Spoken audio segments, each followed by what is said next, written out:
Hi Doc, ano masasabi ninyo sa Riddle Serum? So basically guys, this brand of skincare, what makes it special is yung kanilang mga micro-sized spicules sa loob ng kanilang skincare. So yung mga ganitong skincare guys, gumagamit sila ng mga microscopic na parang mga tinik-tinik sa kanilang skincare na sometimes galing po sa mga sponges, other marine creatures. Yung iba naman po gumagamit sila ng mga synthetic sources to enhance the delivery of the active ingredients into our skin. So yung mga spicules na ito or microscopic na tinik-tinik create microchannels into our skin basically to enhance the penetration of the active compounds into our skin. However, safe nga ba ito sa mga patients na may acne-prone and sensitive skin, and what does this kind of skincare actually do to the skin barrier? So yung potential benefits nito guys, aside from enhancing the delivery or penetration of the active compounds or ingredients into our skin,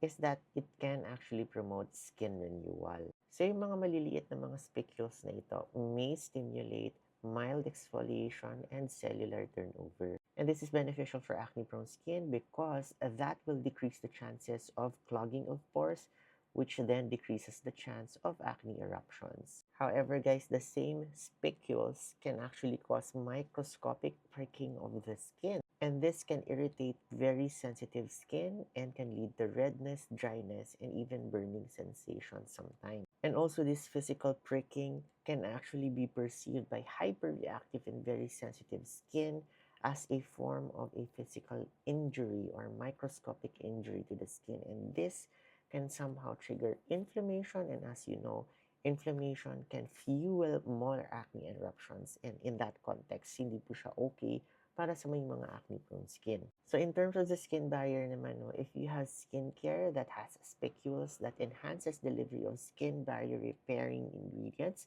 kagaya ng mga niacinamide and ceramides, this can be beneficial for your skin barrier. However, kailangan din nating tandaan na even though yung mga microchannels na kini-create ng mga spicules na ito ay just temporary, they may somehow also disturb or they may somehow also disrupt the skin barrier function, lalo na if hindi tama ang paggamit or na-abuse yung paggamit natin ng mga spicule-containing skincare. It can also lead to transepidermal water loss. Ibig sabihin dahil po sa mga microchannels na kini-create ng mga spicules na ito and the possible irritation, this can actually compromise the integrity of our skin barrier and nagkakaroon ng escape po ng water from our skin cells to the environment, thereby causing dryness. At yung mga side effects na ito guys ay maaaring mapotentiate if i-combine natin yung mga spicule-containing skincare kasama ng mga exfoliants, lalo na guys mga physical exfoliants. And also,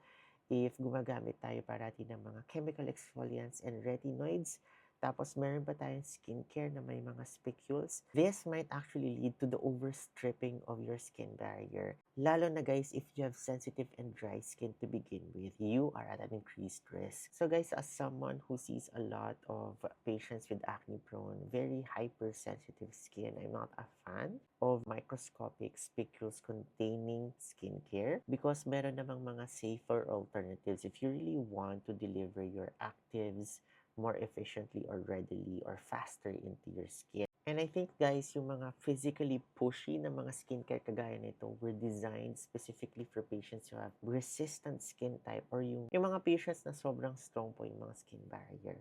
But for my patients who have sensitive and acne-prone skin, mas gusto natin a very gentle and very caring approach. However, if you really want to try this kind of skincare, then I suggest to look for those skincare that contain allantoin or centella asiatica, ingredients that actually enhance skin barrier function and recovery, and also wound healing, and maybe use this kind of skincare maybe just once a week, sparingly lang. And also avoid using these kinds of skincare on irritated, broken, injured, or really severely red and sensitive skin. Alright guys, I hope this helps. For more acne tips, follow me and Basta Acne DMD. Bye!